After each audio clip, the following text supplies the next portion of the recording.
In this video, we are going to discuss about Colpitts Oscillator. So this is a diagram which represent the Colpitts Oscillator. Here you are having an amplifier and a beta terminal. So here for Z1 I have Z1 and Z2 I have connected a capacitor, and for Z3 I have connected a inductor. Thus resistor R1, R2 and RE provide a necessary DC bias to the transistor, and here the CE is called as a bypass capacitor, and CC and CC these two capacitors are called as a coupling capacitors. So this feedback networks, which consist of two capacitors and one inductor, which will determine the frequency of oscillation. So let us derive the frequency of oscillation first. So whenever the supply voltage is on, transient current is produced in this tank circuit. Okay, so the damped harmonic oscillations are set up in this circuit. This oscillatory current in the tank circuit, which will produces a AC voltage across the C1 and C2. Since this terminal is grounded, it will be at zero potential. So this is positive with respect to ground, and this is negative with respect to ground. Okay, this is 1, and let me take this one as 2. Okay, so there is a 180 degree phase shift produced by this passive component, and already this amplifier is producing another 180 degree phase shift. So totally we have 360 degree phase shift. So this is a necessary condition for to obtain the sustained oscillation. Okay, so another one condition is loop gain, that is A beta should be equal to 1.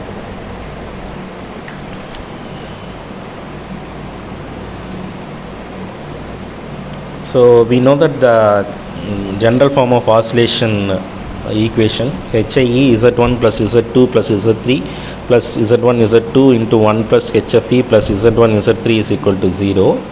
So we know that Z1 and Z2 we have connected one capacitance. So I have written as 1 divided by SC1, 1 divided by SC2, and for Z3 I have connected an inductor. So I have termed it as SC. So you substitute the second equation in the first equation, you will get the third equation. So we know that S is equal to J omega. So what is S square? S square is equal to minus omega square. So again you substitute the fourth equation in the third equation.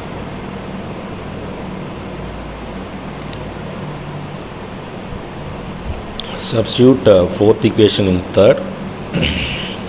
So instead of S, you substitute J omega.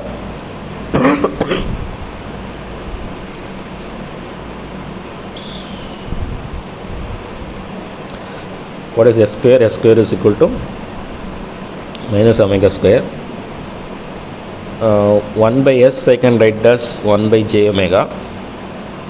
If I multiply J and J on both sides, I will get minus J omega. So instead of 1 divided by S, I substitute minus J by omega. And for S, J omega, and for S square I have substituted minus omega square. So I am going to equate the imaginary term. Imaginary term is the term which is having J. Okay, so here this only having J term. So I am equating that whole term to 0. So if I equate to 0, HI get cancelled out, and I can take this minus 1 divided by omega common. So if I take 1 divided by 1 omega common, I can write equal to 1 divided by C equivalent. That is equal to C1 C2 divided by C1 C2.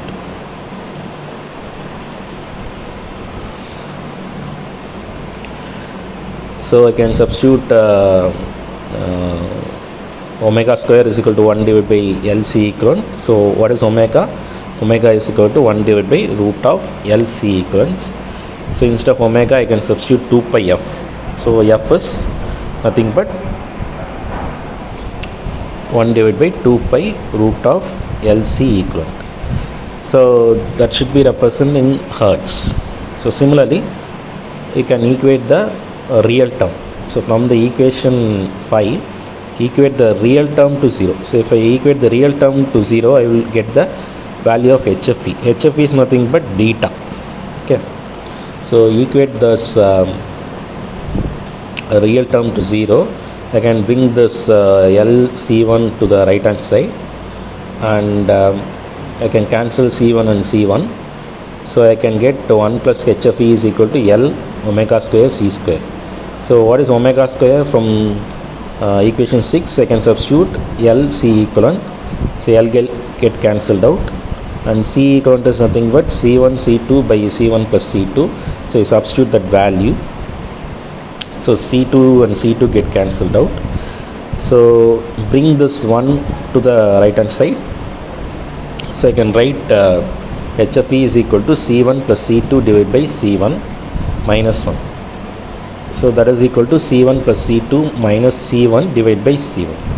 So here C1 and C1 get cancelled out. So we'll get C2 by C1. So we know that A beta is equal to 1. So HFE is nothing but beta value. So you substitute A is equal to 1 by beta. So what is the value of A? A is equal to C1 by C2. So this is how you have to find the value of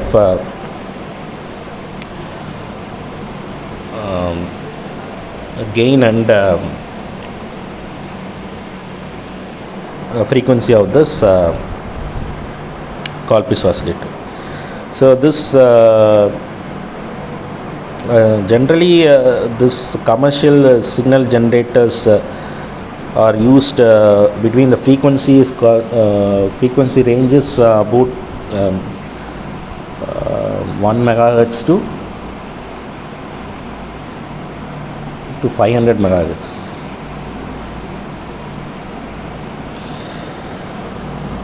So it is also used in as a local oscillator in super heterodyne radio receivers. So in exams they will give the value of C1 C2 and C1 C2 and L values. You have to find the value of frequency, and using this two formula they will also ask the what is the required gain for the oscillation. So suppose if you know the value of C1 and C2, we can find the value of what is the gain, voltage gain that is produced by this oscillation. Okay, so that's all about the video. Thank you very much for